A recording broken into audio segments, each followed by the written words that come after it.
बहू, वैसे तो तुझ में कोई कमी नहीं है, पर तेरे दांत दांत इतने पीले कैसे हैं बेटा? कैसे मतलब? कोई सर्जरी थोड़ी ना कराई है। वो तो क्या नाम, मैं ब्रश नहीं करती थी तो पीले हो गए। अब क्या करूं? आप कहें तो लाल करवा लूं या फिर काले? यार ये क्या है, क्यों माँ से लड़ रही हो? लड़ रही हूँ? अरे मैं लड़ रही हूँ या ये बोल रही है कि दांत पीले हैं, पीले। अरे तपस्या थोड़ी ना की है इन्हें पीले करने के लिए। बकायदा ब्रश नहीं किया है 20 साल तक, तब जाकर। छी, कैसी बात कर रही हो? ये उस वक्त तो पीले नहीं थे जब हम लोग तुम्हें देखने आए थे। अरे तब साफ करवा लिया होगा डेंटिस्ट के पास जाकर। अब देखो कैसे पीले पीले लग रहे हैं। रंजना सास की तरफ गुस्से से देखती है। फिर शुरू हो गई पीले पीले पीले। अरे पीले तो तब भी थे जब मेरे हाथ का रसगुल्ला उड़ा उड़ा कर खा रही थी और बोल रही थी, लड़की नहीं गुणों का खजाना दे रहे भाई साहब आप। खैर, अब वो लोग करते भी तो क्या करते, पीले दांत वाली बहू पल्ले पड़ी थी तो झेलना तो था ही। एक दिन कीर्तन में रंजना गाना गा रही थी। अरे कमला बहन, माँ का द्वार है, यहाँ तो सब शुद्ध होकर आते हैं, फिर अपनी बहू को ब्रश भी नहीं करवाती तुम। दूर से पीले पीले दांत भक्ति में बाधा उत्पन्न कर रहे हैं। अरे कोई 2 साल के बच्चे थोड़ी ना लेकर आई हूँ मैं बहू बनाकर। अच्छी खासी लड़की है, अरे कैसे करवाऊं ब्रश? ये तो उसे खुद करना चाहिए ना। अब माँ बाप तो इसके जैसे तैसे निपटा दिए, ये नहीं सोचा कि सास कैसे संभालेगी। सास बहू को लेकर घर आ जाती है, लेकिन सोच लेती है कि अब इसे लेकर कहीं नहीं जाएगी। अगले रोज बहू कहती है, अरे क्या हो गया, मंदिर नहीं जाना क्या? कीर्तन का वक्त हो रहा है। मेरी मधुर वाणी से कान्हा जी जागते हैं और सोते हैं। आप तो जानती है ना उनकी भक्ति में कितना मन लगता है मेरा। वो क्या है ना, तबीयत ठीक नहीं लग रही है मेरी, आराम करूंगी मैं। तबीयत ठीक नहीं लग रही? अभी तो मिथुन के गाने पर नाच रही थी आप, और अब बोल रही है कि तबीयत ठीक नहीं लग रही। अरे भक्ति में मन लगा लो सासू माँ, ऊपर जाना है, क्या मुंह दिखाओगी आप? हाँ? सास को बहू की बात पर गुस्सा आ जाता है। मैं क्या मुंह दिखाऊंगी, इसकी चिंता तो ना कर, समझी? अपने मुंह की चिंता कर, जो ये पीले पीले दांत लेकर हर जगह पहुंच जाती है। पता है लोग कितना मजाक बनाते हैं। ना जी ना, मैं नहीं जाना कहीं तेरे साथ। तो ये बात है।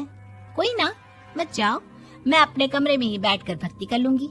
ऊपर वाला दांत थोड़ी ना देखता है, मन देखता है, भावना देखता है। और अरे बस बस, तू सब कुछ दिखा, बस ये सफेद चमकदार दांत ना दिखाना किसी को, है? जा यहाँ से। बहू को सास की बात का कोई फर्क नहीं पड़ता, वो तो जैसी थी वैसी ही रह जाती है। सुबह नहाकर किचन में खाना बनाना, फिर खाना खाना, कीर्तन भजन करना और सो जाना। एक दिन, माँ जी मैं सहेली के घर जा रही हूँ, शाम को लेट आऊंगी। हाँ हाँ तो जाना, मैंने कौन सा तेरी आरती करनी है घर पर बैठकर। रंजना सहेली के घर जाती है, जहाँ वो पार्टी में जाने की तैयारी कर रही होती है। अरे शिखा, कहाँ जाने की तैयारी कर रही है? मैं गलत वक्त पर आ गई क्या? अरे नहीं यार, उल्टा सही वक्त पर आ गया। मैंने ये साड़ी और ज्वेलरी निकाली है यार, शाम को इनके ऑफिस की एक पार्टी में जाना है। बताना कैसा लग रहा है ये सब? नहीं यार, इस ड्रेस के साथ तो वो वाली ज्वेलरी अच्छी लगेगी। हाँ हाँ सही बोल रही है, मैंने ध्यान ही नहीं दिया। वैसे तो हमेशा से मस्त फैशन सेंस रखती है। तो बड़ा जाती होगी ना पति के साथ पार्टी में। रंजना कुछ नहीं बोलती, बस सोचती है कि यार काश ये बात सही हो जाती, पर मैं क्यों नहीं जाती पार्टी में? क्या इन लोगों की कोई पार्टी होती नहीं होगी? रंजना घर आती है और रात में पति से सवाल करती है, एक बात बताइए, आप मुझे किसी पार्टी में क्यों नहीं ले जाते? क्या आपके यहाँ ऑफिस में पार्टी नहीं होती? पति बेचारा क्या कहता कि दांत पीले हैं तुम्हारे इसलिए। अरे कोई पार्टी होती नहीं हम लोगों के ऑफिस में, तो कहाँ से लेकर जाऊं? और मार्केट, मॉल, कहीं वीकेंड घूमना, कहीं तो। अरे यार सारे हफ्ते में एक छुट्टी मिलती है, तो सोचता हूँ कि आराम ही कर लूं। क्यों? रंजना मन मार के रह जाती है। पहले कभी सास के साथ मंदिर जाया करती थी, लेकिन वो भी सास ने ले जाना बंद कर दिया। घर बैठी बैठी रंजना बोर हो जाती है। तभी उसे आइडिया आता है और वो मायके जाने का सोचती है। सासू माँ, 2 दिनों के लिए मम्मी के घर जा रही हूँ। अच्छा ठीक है, आराम से जा। और हाँ, माँ से कुछ अच्छी आदत सीख कर आना कि कैसे शरीर के हर भाग की तरह दांतों की सफाई भी जरूरी होती है, समझी? शुरू हो गई ना आप। वो लोग आपकी तरह नहीं है कि छोटी छोटी बात का बतंगड़ बना दे। उन लोगों के लिए मैं मायने रखती हूँ, ना कि मेरे पीले पीले दांत। रंजना माँ को बिना बताए उन लोगों को सरप्राइज देती है, लेकिन जैसे ही वो दरवाजे पर पहुंचती है, अंदर देखती है कि घर वाले कहीं जा रहे होते हैं। अब माँ, काश रंजना दीदी के दांतों वाली प्रॉब्लम नहीं होती तो वो भी हम लोगों के साथ चलती ना बुआ जी की बेटी की शादी में। हाँ बेटा, लेकिन अब उसे कौन समझाए कि उसको उसके पीले दांत नहीं दिखते, लेकिन उसके आसपास के लोगों को कितना एम्बैरेसिंग फील कराते हैं।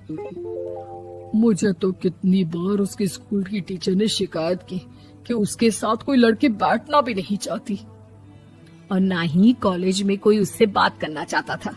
लेकिन पता नहीं क्यों उसे ये बात समझ में ही नहीं आती।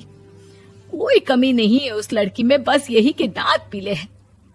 वो तो भला हो जीजा जी और उनकी माँ का, जो दीदी को जैसी है वैसे ही रखा हुआ है। रंजना को अपने घर वालों की बात सुनकर बहुत दुख होता है।